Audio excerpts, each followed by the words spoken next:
उत्तर प्रदेश विधानसभा चुनाव में बीजेपी के खिलाफ एक साथ लड़ने वाले सुबह सपा प्रमुख ओम प्रकाश राजभर और सपा के अध्यक्ष अखिलेश यादव के बीच दूरियां बढ़ती जा रही हैं। ओपी राजभर पहले अखिलेश पर सवाल खड़ा कर योगी की डिनर पार्टी में शामिल हुए और उसके बाद राष्ट्रपति चुनाव में विपक्ष की जगह एनडीए खेमे के साथ खड़े नजर आए।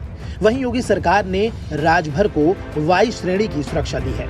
ऐसे में राजभर की बीजेपी से नजदीकियां बढ़ रही हैं, लेकिन सवाल ये है कि क्या दोनों फिर से साथ नजर आएंगे। रामपुर और आजमगढ़ लोकसभा उपचुनाव के बाद से ओम प्रकाश राजभर के निशाने पर हैं अखिलेश यादव। अखिलेश यादव को एसी कमरे से बाहर निकलकर जमीन पर उतरने की राजभर ने नसीहत दी, तो सपा प्रमुख को ये बात नागवार गुजरी। ऐसे में अखिलेश यादव ने राजभर से दूरी बनाते हुए साफ कह दिया था कि वो आजाद हैं और जिसके साथ जाना चाहें वो जा सकते हैं, लेकिन सपा को नसीहत ना दें। इससे साफ जाहिर है कि अखिलेश और राजभर के रिश्ते में दरार पैदा हो गई है और उनके गठबंधन पर ग्रहण लग गया है, जिसका देर सवेर टूटना तय है।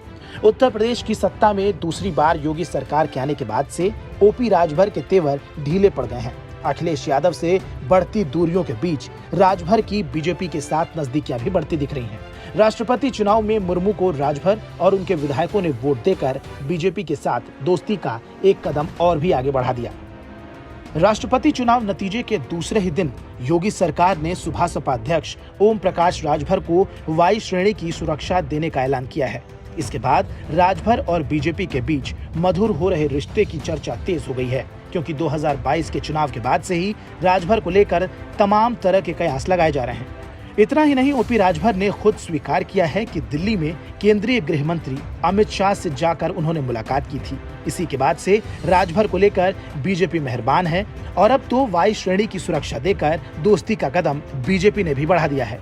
अब सवाल यह है कि आखिर बीजेपी राजभर को अपने साथ क्यों लाना चाहती है, तो इसका जवाब यह है कि यूपी विधानसभा चुनाव में अखिलेश यादव राजभर की जोड़ी ने पूर्वांचल के कई जिलों में बीजेपी को मात नहीं दी, बल्कि खाता तक नहीं खोलने दिया। ऐसे में बीजेपी की नजर चुनाव के बाद से ही राजभर पर है, जिन्हें अपने खेमे में लाने के लिए सियासी पिच तैयार की जा रही है। ये कवायद दोनों ओर से जारी है। 2024 के लोकसभा चुनाव को देखते हुए बीजेपी सपा के खिलाफ जबरदस्त तरीके से सियासी चक्रव्यूह रच रही है। सपा के साथ रहे कई छोटे दल साथ छोड़कर जा चुके हैं और अब बारी राजभर की है। राजभर ने योगी सरकार या बीजेपी से नजदीकियों पर कहा कि अभी हमारा गठबंधन समाजवादी पार्टी के साथ है, वहां से गठबंधन टूटेगा तभी किसी से बातचीत होगी। राजभर ने कहा कि सपा से गठबंधन टूटने के बाद हमारी प्राथमिकता बहुजन समाज पार्टी है। जब बसपा से बात नहीं बनेगी तो किसी और से बात होगी। ऐसे में क्या बीजेपी के साथ राजभर हाथ मिलाएंगे, क्योंकि उन्होंने 2019 के चुनाव के बाद नाता तोड़ लिया था। राजभर 2022 के विधानसभा चुनाव में सपा के साथ मिलकर लड़े और राजभर के 6 विधायक जीतने में कामयाब भी रहे।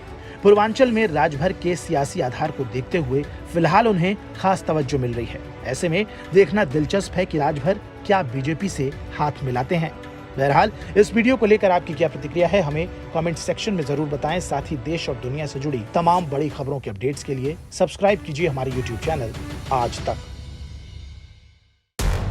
इस समय पूरी दुनिया में लोग कंफ्यूज्ड हैं। वो समझ नहीं पा रहे हैं क्या सही है, क्या गलत है, क्या सच है, क्या झूठ है, और ये स्पष्टता हम आपको अपने इस नए शो में देंगे। सब कुछ ब्लैक एंड व्हाइट में बताएंगे। इस शो में मेरे बालों के अलावा कुछ ग्रे नहीं होगा। हर खबर ब्लैक एंड व्हाइट की तरह बिल्कुल स्पष्ट होगी।